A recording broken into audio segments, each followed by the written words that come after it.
L'archidiocèse de Garoua a accueilli du 3 au 7 juillet 2025 le 7e congrès national de la fraternité Notre-Dame de Montlégion.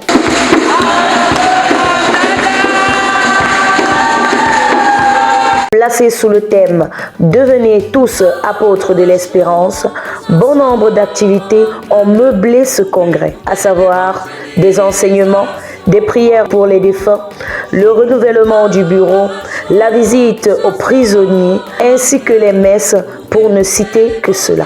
C'est sous la houlette de son Excellence Monseigneur Faustin Ambassadiodo, archevêque métropolitain de Garoua, que près de 200 légionnaires et légionnaires venus des 11 diocèses du Cameroun ont déposé leurs valises à l'école d'évangélisation Jeunesse Lumière. Le jeudi 3 juillet 2025 a été réservé à l'accueil des dévots à Notre-Dame de Montlégion et à l'installation des congressistes. La messe d'ouverture du congrès a été présidée par Monseigneur Louis Abadoufani le vendredi 4 à la paroisse Saint-Jean-Marie Vianney de Ngalbiti. Au cours de cette célébration eucharistique, le deuxième vicaire général de l'archidiocèse de Garoua a souhaité au nom de l'archevêque de Garoua la bienvenue à tous les zélateurs et les zélatrices de la fraternité. Nous sommes d'abord fiers que la fraternité Notre-Dame de Montlégion ait choisi notre diocèse pour abriter leur congrès national de cette année. Et nous savons que c'est un groupe qui prie pour les défunts. C'est un groupe dynamique. Et nous savons que nous, tous les vivants, nous sommes des potentiels défunts, comme je le disais. Et ce que nous faisons aujourd'hui pour les autres servira aussi pour nous demain. Le message que l'archevêque nous dit, c'est pour nous encourager dans cette spiritualité et que cette spiritualité s'installe aussi dans notre diocèse.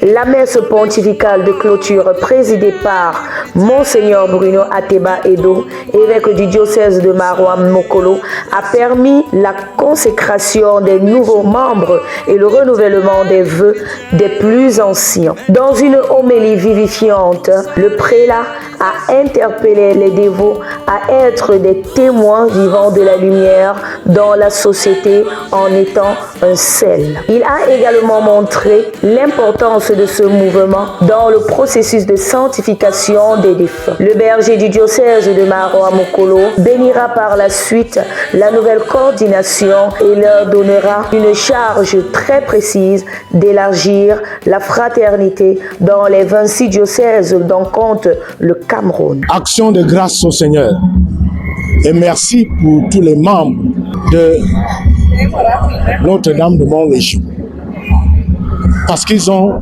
une vocation spéciale de prier pour nos frères et sœurs défunts. Nous avons une dette envers nos frères et sœurs défunts. C'est une dette d'amour.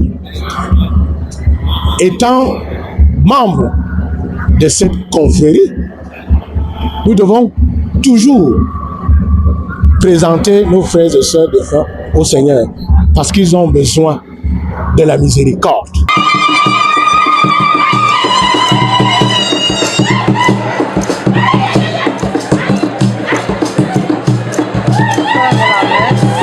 Le dimanche 6 juillet 2025, marquant ainsi la fin du 7e congrès de la fraternité Notre-Dame de Montlégion. Les Montlégionnaires ainsi que les Montlégionnaises se sont rendus à la prison centrale de Garoua pour une visite en apportant quelques présents à ces personnes dépourvues de liberté. Après cet acte de générosité, les dévots ont célébré la messe qui marque la fin du congrès en la paroisse Saint-Kizito de Gachia. Dans une ambiance de joie, au rythme des mélodies religieuses locales, les membres de la fraternité Notre-Dame de Montlégion ont rendu grâce au Seigneur. La messe présidée par l'aumônier diocésain de la fraternité Notre-Dame de Montlégion, le Père Serge Magloire, par ailleurs recteur du sanctuaire Saint-Joseph et curé de la paroisse Haute, était une occasion de remercier le Tout-Puissant pour la réussite du congrès national.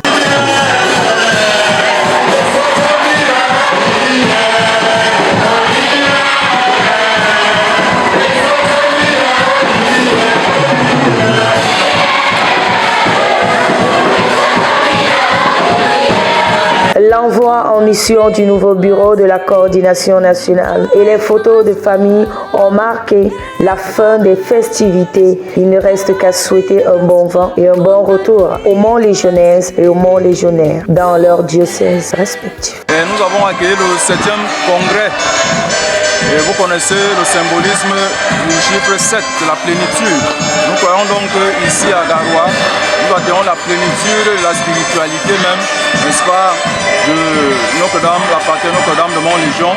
Nous voulons aussi dire cordialement merci à Monseigneur l'archevêque qui, n'est-ce pas, s'est battu pour qu'il y ait une réussite par rapport à l'organisation de ce 7e congrès. Pour les 3 années futures, j'ai parlé d'insuffler un souffle nouveau, une renaissance, parce que je sais que j'apporterai du mien, comme je l'ai déjà fait dans la diocèse de Douala, pour l'étendre au niveau de la nationale. Et pour cela, j'ai besoin de la participation de tous les responsables diocésains.